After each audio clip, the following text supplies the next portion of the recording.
City న్యూస్కు స్వాగతం. ప్రతి పురుషుని విజయం వెనుక ఒక స్త్రీ హస్తం తప్పక ఉంటుందని జిల్లా కలెక్టర్ సతీమణి పృథ్వీ కళ్యాణి అన్నారు. ప్రతి పురుషుని విజయం వెనుక ఒక స్త్రీమూర్తి హస్తం తప్పక ఉంటుందని జిల్లా కలెక్టర్ సతీమణి పృథ్వీ కళ్యాణి అన్నారు. ఈడేపల్లిలోని ఐక్య ఉపాధ్యాయ ఫెడరేషన్ ఆధ్వర్యంలో నిర్వహించిన అంతర్జాతీయ మహిళా దినోత్సవ వేడుకలకు జిల్లా కలెక్టర్ సతీమణి పృథ్వీ కళ్యాణి ముఖ్య అతిథిగా హాజరయ్యారు. ఈ సందర్భంగా ఆమె మాట్లాడుతూ అంతర్జాతీయ మహిళా దినోత్సవం రోజున ప్రపంచవ్యాప్తంగా ఉన్న మహిళలను గౌరవించే రోజు అని అన్నారు. ఒక మగవాడి విజయం వెనుక ఒక తల్లి, చెల్లి, అక్క, కూతురు ఇలా ఎవరో ఒక స్త్రీమూర్తి ఉండే ఉంటారన్నారు. వారి త్యాగాలను గుర్తిస్తూ వారి శక్తిని రెండింతలు చేసేలా ప్రతి ఒక్కరూ సహకారం అందించాలని ఆమె కోరారు. ఈ కార్యక్రమంలో government general hospital superintendent Ashalatha, UTF సభ్యులు పాల్గొన్నారు. చిత్రాడ సభలో జనసేన అధినేత, రాష్ట్ర ఉప ముఖ్యమంత్రి పవన్ కళ్యాణ్ పార్టీ శ్రేణులకు దిశానిర్దేశం చేస్తారని అవనిగడ్డ నియోజకవర్గ నాయకుడు మండలి వెంకట్రాం అన్నారు. చిత్రాడ సభలో జనసేన పార్టీ అధినేత, రాష్ట్ర ఉప ముఖ్యమంత్రి కొణిదెల పవన్ కళ్యాణ్ పార్టీ శ్రేణులకు దిశానిర్దేశం చేస్తారని నియోజకవర్గ జనసేన నాయకుడు మండలి వెంకట్రాం అన్నారు. నాగాయలంకలో జనసేన పార్టీ 12వ ఆవిర్భావ సభ ఏర్పాట్లపై మండల స్థాయి సన్నాహక సమావేశం జరిగింది. ఈ సమావేశంలో వెంకట్రాం మాట్లాడుతూ పార్టీ శ్రేణులు ఈ నెల 14వ తేదీ పిఠాపురం నియోజకవర్గం చిత్రాడలో జరిగే జనసేన పార్టీ 12వ ఆవిర్భావ సభకు తరలి వెళ్లేందుకు తగిన ఏర్పాట్లపై చర్చించారు. తాము చేస్తున్న ఏర్పాట్లు వివరించారు. ఈ సభకు సన్నాహకంగా ఈ నెల 9వ తేదీ సాయంత్రం మోపిదేవిలో జరిగే నియోజకవర్గ స్థాయి సమావేశానికి తరలి రావాలని కోరారు. మత్తి వెంకటేశ్వరరావు, బండిరెడ్డి నాగమల్లికార్జునరావు, అన్నపరెడ్డి వెంకటస్వామి, సిద్దినేని అశోక్ నాయుడు, భవదేవరపల్లి సర్పంచ్ మండలి ఉదయ్ భాస్కర్, నాచుకుంట సర్పంచ్ సైకం నాగబాబు తదితరులు కార్యక్రమంలో పాల్గొన్నారు. రేపు 14వ తారీఖున, మార్చి 14వ తారీఖున 12వ ఆవిర్భావ మహోత్సవాలు మన పిఠాపురంలో అక్కడ జరగటం, ఆ కార్యక్రమాన్ని విజయవంతం చేయాలని ఒక ముఖ్య ఉద్దేశంతో ఈరోజు ఈ సమావేశాన్ని ఇక్కడ మండల స్థాయిలో ఇక్కడ సమావేశాన్ని ఏర్పాటు చేయడం జరిగింది. ఇప్పటికే మేము కోడూరు మండలం కానీ, చల్లపల్లి, గంటసాల మండలాలు పూర్తి చేసుకుని ఈరోజు నాగాలంక మండలంలో ఇక్కడ సమావేశానికి రావటం జరిగింది. ఈరోజు మనం పిలవాల్సిన అవసరం లేదు జన సైనికులకి, మనం ఇట్లా ఆవిర్భావ సభకి వెళ్ళాలి అని చెప్పి మనం ఆయన నాయకుడు పిలుపునిచ్చి వేదిక ఎక్కడ అని చెప్తే వెళ్ళిపోవడానికి సిద్ధంగా అందరూ కూడా ఉంటారు. కానీ ఇక్కడ మనకి ఏంటంటే ముఖ్యమైన ఉద్దేశం, మనం క్షేమంగా వెళ్ళి అక్కడ మన సమావేశాన్ని చూసుకొని మళ్ళీ క్షేమంగా తిరిగి రావాల్సిన బాధ్యత మనందరి పైన ఉంది. కనుక ఎవరైతే యువకులు అవనివ్వండి, పెద్దలు అవనివ్వండి, ఈ కార్యక్రమానికి వెళ్ళాలని ఒక ఆసక్తి చూపించే వారందరికీ కూడా మనం అది చూసుకోవాల్సిన బాధ్యత మనం తీసుకోవాలి. ఎందుకంటే ఇది విజయవాడ, గుంటూరు అయితే మనం ఏంటంటే అందరూ తరలి వెళ్ళండి, పళ్ళు వేసుకుని వెళ్ళండి అని చెప్పొచ్చు. పరిస్థితుల్లో దశాబ్ద కాలం మనం పోరాటాలు చేశాం.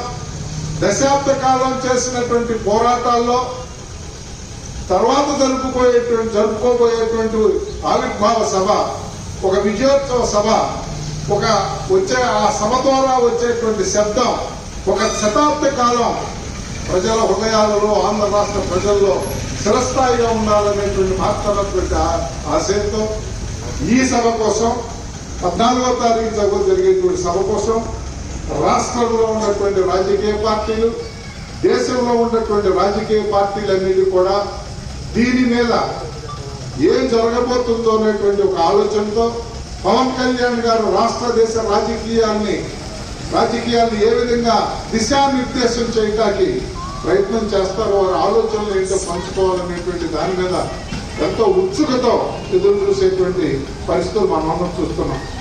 ఇలాంటి పరిస్థితుల్లో కృష్ణా జిల్లాలో జనసేన పార్టీకి ఒకే ఒక్క స్థానం, మన అవనిగడ్డ స్థానం కేటాయించడం, ఇక్కడ కూడా ఏదైతే అలాగే ఇలా మెత్తగా మనకి తెలియజేశారు.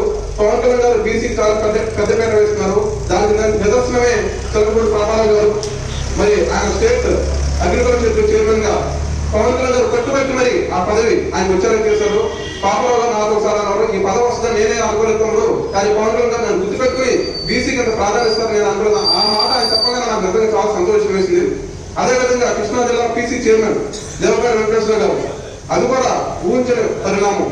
మరి మన బుద్ధప్రసాద్ గారు చొరవతో పవన్ కళ్యాణ్ గారు ఆ పదవిని 11 నియోజకవర్గాలకు చెందిన పదవిని మన దిగు గ్రామానికి చెందిన బీసీ వ్యక్తి, బీసీ సామాజిక వర్గం చెందిన వ్యక్తి ఇచ్చారంటే బీసీ మీద పవన్ కళ్యాణ్ గారికి ఒక ఉన్న నమ్మకం వాళ్ళు ముందు పెట్టి పార్టీ కార్యకర్తలందరూ వెనక నుండి వాళ్ళు నడిపించారని చెప్పారంటే దాన్ని మీరు అర్థం చేసుకోవాలి. మన ముద్రపల్లి కూడా చాలా సార్లు చెప్పిన మాట ఏంటంటే బీసీ కులాన్ని మనం సత్యసమానంగా చూసుకోవాలి, వాళ్ళకి ఎటువంటి అన్యాయం జరగకూడదు, వాళ్ళు ఆర్థికంగా రాజకీయంగా ముందుండాలని ఆయన పదే పదే చెప్తూ ఉంటారు. అవసరమైతే నాగరికులు మనం ఒక అడుగు వెనక వేసి మన బీసీ సోదరులు ముందు పెట్టి 44వ డివిజన్లో మహిళా దినోత్సవ వేడుకలు ఘనంగా జరిపారు. 44వ డివిజన్లో మహిళా దినోత్సవ వేడుకలు ఘనంగా నిర్వహించారు. డివిజన్ ఇన్ఛార్జి మంచాల రాంబాబు ఆధ్వర్యంలో జరిగిన ఈ కార్యక్రమంలో ముఖ్య అతిథులుగా లంకిశెట్టి నీరజ, పాలకుర్తి పద్మజ పాల్గొన్నారు. జనసేన పార్టీ ఇన్ఛార్జి చలమలశెట్టి రమేష్, అయినాల లక్ష్మణ్, యేసుబాబు, గాజుల అరుణకుమారి, పడాల నాగలక్ష్మి, అయినాల భారతి తదితరులు కార్యక్రమంలో పాల్గొన్నారు. నగరంలో ఆక్రమణల తొలగింపు మరో 7-8 వారాలు కొనసాగుతుందని మున్సిపల్ కమిషనర్ బాపిరాజు స్పష్టం చేశారు. నగరంలో ఆక్రమణల తొలగింపు మరో 7-8 వారాలు కొనసాగుతోందని మున్సిపల్ కమిషనర్ బాపిరాజు స్పష్టం చేశారు. గత కొన్ని రోజులుగా నగరంలో మున్సిపల్ అధికారులు ఆక్రమణల తొలగింపు ప్రక్రియ కొనసాగిస్తున్నారు. ఇందులో భాగంగా నగరంలోని అనేక ప్రాంతాలలో పదుల సంఖ్యలో వెలిసిన బడ్డీ కొట్లను తొలగించారు. నగరంలో ఆక్రమణల తొలగింపు మరో 7-8 వారాలు కొనసాగుతోందని మున్సిపల్ కమిషనర్ బాపిరాజు స్పష్టం చేశారు. ఆక్రమణల రహిత నగరంగా మచిలీపట్నంను తీర్చిదిద్దేందుకు నగరపాలక సంస్థ సిబ్బంది గత కొన్ని రోజులుగా నగరంలోని పలు ప్రాంతాల్లో ఆక్రమణలను తొలగిస్తున్నారని ఆయన తెలిపారు. దశాబ్దాల తరబడి వివిధ ప్రాంతాలలో కొంతమంది రోడ్డును ఆక్రమించుకొని బడ్డీ కొట్లు పెట్టి వ్యాపారాలు కొనసాగిస్తున్నారని, ఈ ఆక్రమణల వల్ల ఆ రోడ్డులో తీవ్ర ట్రాఫిక్ సమస్య ఏర్పడుతోందని ఆయన వివరించారు. ఆక్రమణదారులకు ప్రత్యామ్నాయ ప్రదేశాలు కల్పించే ప్రక్రియ లేదని కమిషనర్ బాపిరాజు స్పష్టం చేశారు. కమిషనర్ మచిలీపట్నం నగరపాలక సంస్థ ప్రధానంగా ఈ రోడ్డు మీద ఉన్నటువంటి పాదచారులు ఇబ్బంది పడడం, అదేవిధంగా యాక్సిడెంట్లు జరగడం, ట్రాఫిక్కి కూడా ఇబ్బంది కలగడం, నెక్స్ట్ ఈ డ్రైనేజ్ మీద కూడా ఈ బడ్డీ కొట్లు అక్రమంగా పెట్టడం, దానివల్ల మేము పారిశుద్ధ్యం డ్రైన్స్ క్లీనేజ్ చేయడానికి ఇబ్బంది ఉన్నటువంటి దృష్ట్యా ఈ గత వారం రోజుల నుంచి ఒక స్పెషల్ డ్రైవ్గా పెట్టుకుని టౌన్లో ఉన్నటువంటి ఆక్రమణలన్నీ కూడా తొలగించడం జరుగుతుందండి. ఇది మరొక 6 నుంచి 8 వారాల పాటు కొనసాగుతుంది ఈ డ్రైవ్.